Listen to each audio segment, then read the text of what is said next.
السلام علیکم ورحمۃ اللہ وبرکاتہ۔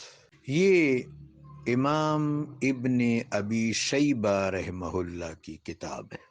یہ راؤنڈ اباؤٹ 8-9 جلدوں پر مشتمل ہے۔ مجھے یہ ساری کتاب پڑھنے کا رب جلیل کے فضل و عطا سے اتفاق ہوا ہے۔ اس وقت سارے مندرجات تو یاد نہیں ہیں، رات کو میں نے دوبارہ دیکھا جستا جستا، مجھے تو یہ بات کہیں نظر نہیں آئی۔ جو بات انہوں نے کہی ہے مولوی صاحب نے، نہ معلوم انہوں نے کہاں دیکھی۔ حضرت امام ابن شیبہ رحمہ اللہ استاد محترم ہیں امام محمد بن اسماعیل بخاری رحمہ اللہ کی۔ سیدنا حضرت عثمان رضی اللہ تعالیٰ عنہ کا معاملہ آثار اور تواریخ میں جس طرح ہمارے سامنے منکشف ہے، صرف خبر کی سطح پر، حقیقت کی سطح پر اللہ اور اللہ کے اذن سے اللہ کے حبیب کو معلوم ہے صلی اللہ علیہ وسلم۔ اثری اور تاریخی سطح پر اس طرح مستظہر ہے کہ ان کے دور میں بنو امیہ نے ان کو ایک لحاظ سے یرغمال بنا لیا تھا۔ آپ حلیم ہیں، آپ کریم ہیں، آپ جواد ہیں۔ سیدنا عثمان حلیم بھی ہیں، کریم بھی ہیں، جواد بھی ہیں۔ صلہ رحمی کا آپ حق ادا کر دیتے ہیں، تالیف قلب کا حق ادا کر دیتے ہیں۔ آپ اپنے اقارب پر بہت مہربان تھے اور آپ کے اقارب آپ سے بہت غدار تھے۔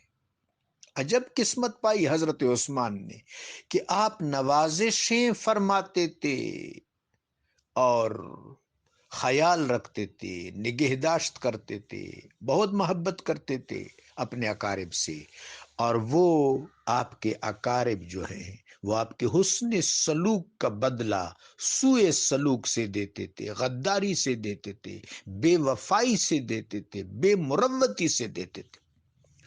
ان کی بے مروتی اگر صرف آپ تک محدود ہوتی، سیدنا حضرت عثمان رضی اللہ تعالیٰ عنہ تک، تو پھر تو ایک شخص کو پرابلم تھا، لیکن وہ لوگ چونکہ اختیار میں آ گئے تھے۔ مروان کو آپ دیکھیں، باقیوں کو دیکھیں، اس وقت امت اقلیم اسلامی کے 16 صوبے تھے، ان میں سے ما سوائے کوفہ اور حمص کے گورنر صحابہ تھے۔ حمص میں سیدنا حضرت سعد بن ابی وقاص رضی اللہ تعالیٰ عنہ، کوفہ میں حضرت ابو موسیٰ اشعری رضی اللہ تعالیٰ عنہ، باقی ہر طرف بنو امیہ کے گورنر تھے۔ مرکز میں بھی ان کا آدمی سیکرٹری تھا مروان ابن الحکم، جو اہل بیت اطہار کو بہت اذیتیں دیتا تھا، صحابہ اکرام کے شان میں گستاخیاں کرتا تھا، تحدید آمیز تقریریں کرتا تھا، بہت ہی منافقانہ اور بہت ہی اذیت ناک کردار تھا اس ملعون آدمی کا۔ بدقسمتی سے یہ حضرت عثمان رضی اللہ تعالیٰ عنہ کا چچا زاد بھی تھا، داماد بھی تھا، اور مرکز میں یہ سیکرٹری تھا، اس کا درجہ وزیر اعظم کے برابر تھا۔ لہٰذا ان لوگوں نے سیدنا حضرت عثمان رضی اللہ تعالیٰ عنہ کو بے خبر رکھ کر، یرغمال بنا کر پورے مملکت اسلامیہ کو اپنے تصرف میں لیا اور منمانیاں کرتے تھے، تمرد کرتے تھے، تکبر کرتے تھے، تطرف کرتے تھے، ہر خرابی ان میں موجود تھی۔ لہٰذا سب سے پہلے جو تحریک پھوٹی وہ باہر سے نہیں پھوٹی۔ اصحاب بیعت رضوان کس درجہ کے صحابہ ہوں گے؟ جن 1400 صحابہ نے درخت کے نیچے میرے آقا کی بیعت فرمائی تھی، جن کے بارے میں قرآن میں آتا ہے ان الذین یبایعونک تحت الشجرۃ انما یبایعون اللہ، جو درخت کے نیچے آپ کی بیعت کرتے ہیں وہ اللہ کی بیعت کر رہے ہیں۔ ید اللہ فوق ایدیہم، یہ جن کے ہاتھوں پر اللہ کا ہاتھ تھا۔ ان میں سے 400 صحابہ نے حضرت عثمان رضی اللہ تعالیٰ عنہ کے دور میں حضرت عثمان رضی اللہ تعالیٰ عنہ کے خلاف نہیں، ان بدکماشوں کے خلاف احتجاج کیا۔ اس دوران یہ مصر کی جتنی بھی آمدنی ہوتی تھی یہ مروان کھا جاتا تھا۔ باغ فدق پر اس نے قبضہ کر لیا، اور مصر میں جو گورنر تھا اس کے خلاف شدید رد عمل تھا، لہٰذا مصر کے لوگ آئے، سیدنا حضرت عثمان کے سامنے شکوہ کیا، اپنی داستان غم بیان کی۔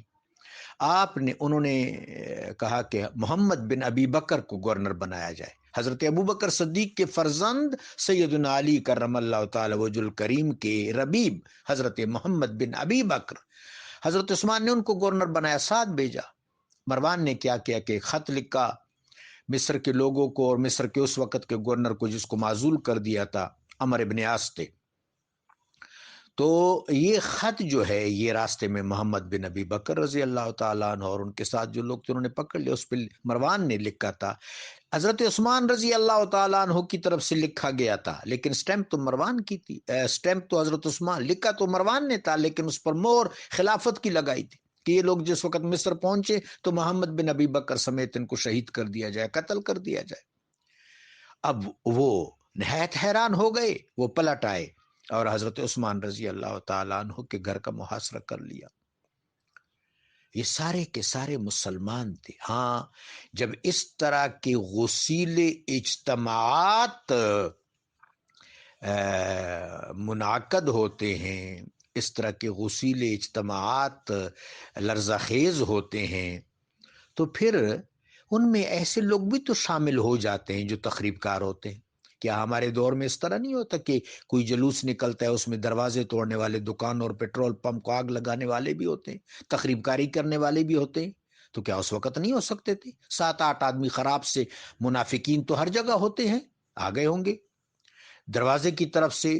جس وقت حضرت عثمان رضی اللہ تعالیٰ عنہ سے کہا گیا کہ کس نے لکھا، انہوں نے کہا سٹیمپ میری ہے لیکن میں نے تحریر ہرگز نہیں لکھی، میں اپنے عہد پر قائم ہوں۔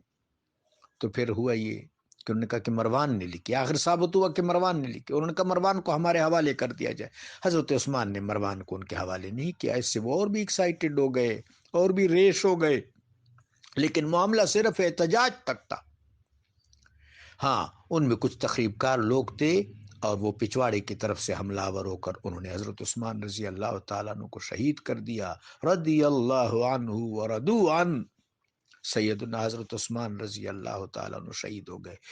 اور ہمارے ہاں جو تاریخ ہے آپ کو پتہ ہے کہ یہ انٹائر نہیں ہے، انٹائرلی اگر ان چیزوں کا جائزہ لیا جائے تو بہت سے ایسے عواقب، بہت سے ایسے شواہد سامنے آتے ہیں کہ سیدنا حضرت عثمان رضی اللہ تعالیٰ عنہ کو شہید کرنے والا یہی مروان ہے، یہ فتنہ کی جڑ تھا۔